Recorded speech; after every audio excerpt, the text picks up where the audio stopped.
plate after last wash on a tissue paper to remove traces of wash buffer content.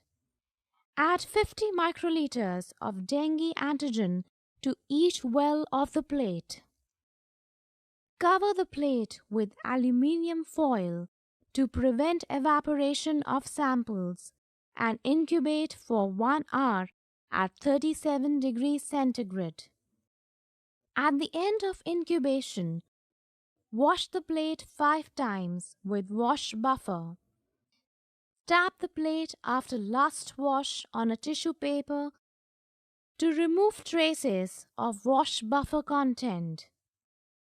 Add 50 microliters of anti-dengue monoclonal antibody to each well. Cover the plate with aluminium foil to prevent evaporation of samples and incubate for 1 hour at 37 degrees centigrade. At the end of incubation, wash the plate 5 times with wash buffer. Tap the plate after last wash on a tissue paper to remove traces of wash buffer content. Add 50 microliters of Avadine HRP to each well. Cover the plate with aluminium foil to prevent evaporation of samples and incubate for 30 minutes at 37 degrees centigrade. At the end of incubation, wash the plate 5 times with wash buffer. Tap the plate after last wash on a tissue paper to remove traces of wash buffer content. Add 100 microliters of liquid TMB substrate to each well. Incubate at room temperature in dark for 10 minutes. Stop the reaction exactly after 10 minutes with 100 microliters of stop solution. Measure the absorbance at 450 nanometers within 10 minutes after termination of reaction. Quality control. Each kit contains 1 vial of positive control and 1 vial of negative control. These work as markers of kit performance. For the kit used in this demonstration, if optical density of negative control is more than 0.18 or if optical density of the positive control is less than 6 times the optical density of negative control, then in both these situations the test should be considered as invalid. Follow instructions on the kit insert of your kit diligently. In addition to the controls in the kit, it is recommended to include an in-house or a third-party control of known optical density or cutoff value for quality control purposes. The in-house controls can be prepared from pooled test kit controls or made from pooled sera of dengue IgM positive or negative individuals in each laboratory. In addition, a laboratory should also enroll in a regular EQUAS program with a reference laboratory.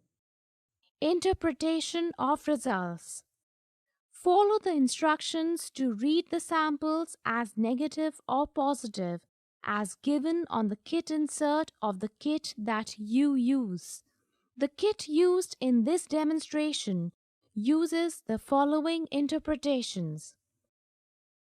If optical density value of sample tested is less than optical density of negative control by a factor 2, that is, sample OD is less than negative OD multiplied by 2, the sample should be considered as negative.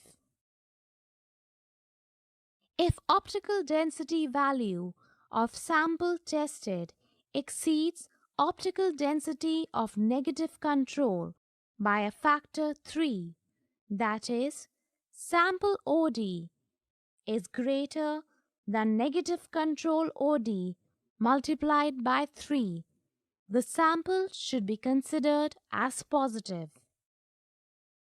If OD value of sample tested exceeds OD of negative control by a factor 2, that is, sample OD is greater than negative control OD multiplied by 2, but is less than OD of negative control by a factor 3, that is, sample OD is less than negative control OD multiplied by 3.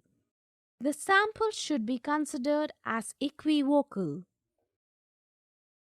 Dengue IgM negative sample is a sample that does not contain detectable levels of dengue IgM and indicates no recent dengue virus infection. But if the clinical symptoms still suggest possible role of dengue virus, the sample should be subjected to dengue NS1 antigen detection, virus isolation, or genome detection, or immunofluorescence studies to show presence of dengue viral antigen. Dengue IgM positive sample is a sample that contains detectable levels of dengue IgM and is interpreted as presumptive dengue infection or a probable case of dengue. Since serological cross-reactivity among the flavivirus group is common, role of other flaviviruses like West Nile and Japanese encephalitis serotypes circulating in the geographic areas must be ruled out. The results must be confirmed by PRNT or fourfold rise in IgG titers of paired sample, or follow the guidelines laid down by WHO from time to time. Dengue IgM equivocal sample indicates that a second sample collected 8 to 10 days after the first sample should be tested for dengue IgM or else by an alternate method of testing should be adopted. Precautions for consistent or accurate test results. Read the kit insert thoroughly before carrying out the test. Do not use kit reagents after expiry. Do not use reagents from a different batch number. Do not freeze any of the reagents.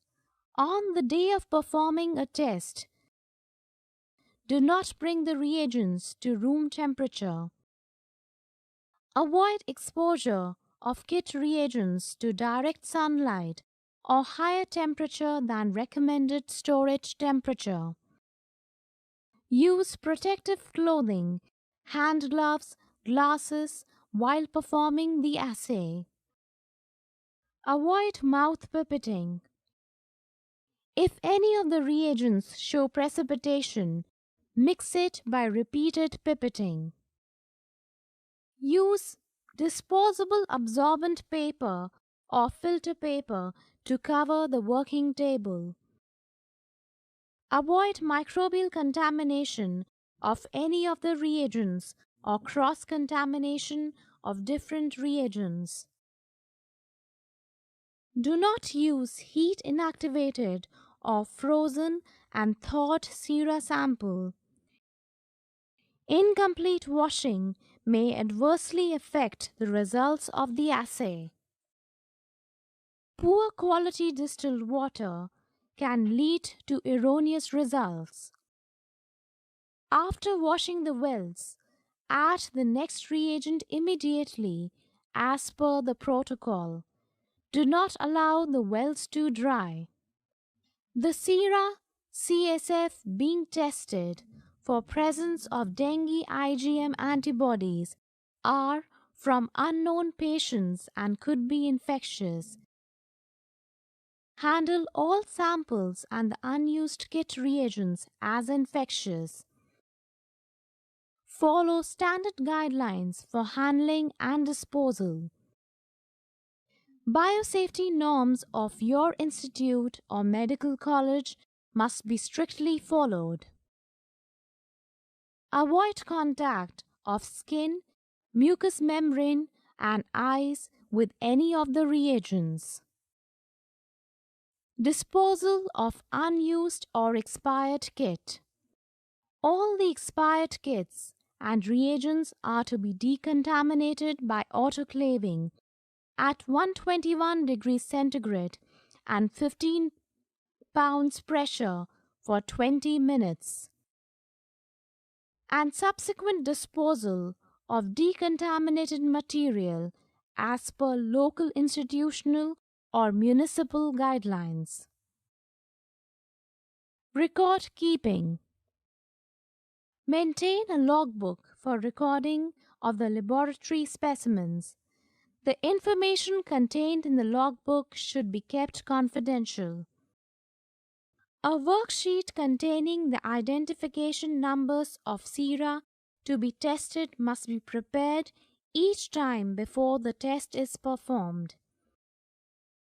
Daily records of temperatures of water baths, refrigerators, and freezers should be maintained.